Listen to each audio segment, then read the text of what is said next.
नया दौर है, नई हवा है, नया भारत है। जी हां, न्यू इंडिया है। इस नए इंडिया में इतिहास भी नया है और विज्ञान भी नया है, अर्थशास्त्र भी नया है। न्यू इंडिया में पेट्रोल 200 रुपए में भी खरीदना देशभक्ति है और सिलेंडर 1000 रुपए से भी ज्यादा होना सस्ता लगता है। नए इंडिया में महंगाई है ही नहीं साहब, ये नया इंडिया है जिसमें यूक्रेन और रूस की लड़ाई को भी हम रुकवा सकते हैं, चीन को लाल आंखें दिखाते हैं। इस नए इंडिया में हर कोई सुखी है, हर एक के पास रोजगार है, हर किसी का इलाज मुफ्त है और हर एक के सर पर छत है। हर वो चीज जिसे आप पाना अपना सपना रख सकते हैं, हर चीज मुमकिन है। और सच यही है कि इस मुमकिन को फला नेता के होने से ही मुमकिन बनाया जा सका है।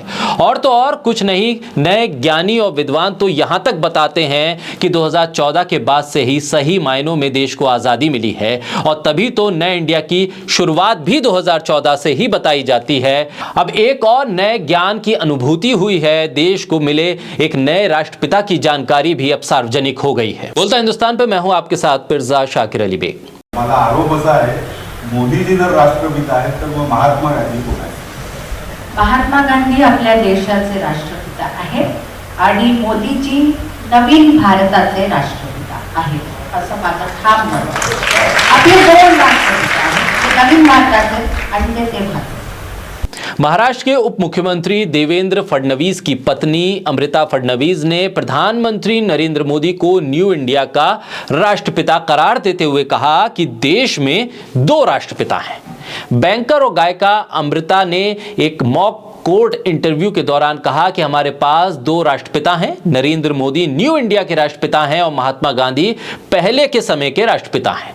मॉक कोर्ट इंटरव्यू में अमृता फडणवीस से उनके जरिए पिछले साल प्रधानमंत्री मोदी को राष्ट्रपिता कहे जाने के बारे में जब सवाल किया गया और पूछा गया कि मोदी जी को राष्ट्रपिता आपने किस तरह से कहा, अगर मोदी जी राष्ट्रपिता हैं तो महात्मा गांधी कौन है?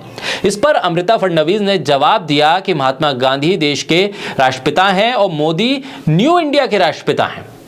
उन्होंने कहा कि हमारे पास दो राष्ट्रपिता हैं, नरेंद्र मोदी न्यू इंडिया के राष्ट्रपिता हैं और महात्मा गांधी उससे पहले के युग के राष्ट्रपिता। अमृता फडणवीस का यह बयान सामने आया तो कांग्रेस ने भी घेरा। कांग्रेस ने कहा कि बीजेपी और राष्ट्रीय स्वयंसेवक संघ की विचारधारा पर चलने वाले लोग गांधी जी को बार बार मारने की कोशिश करते हैं।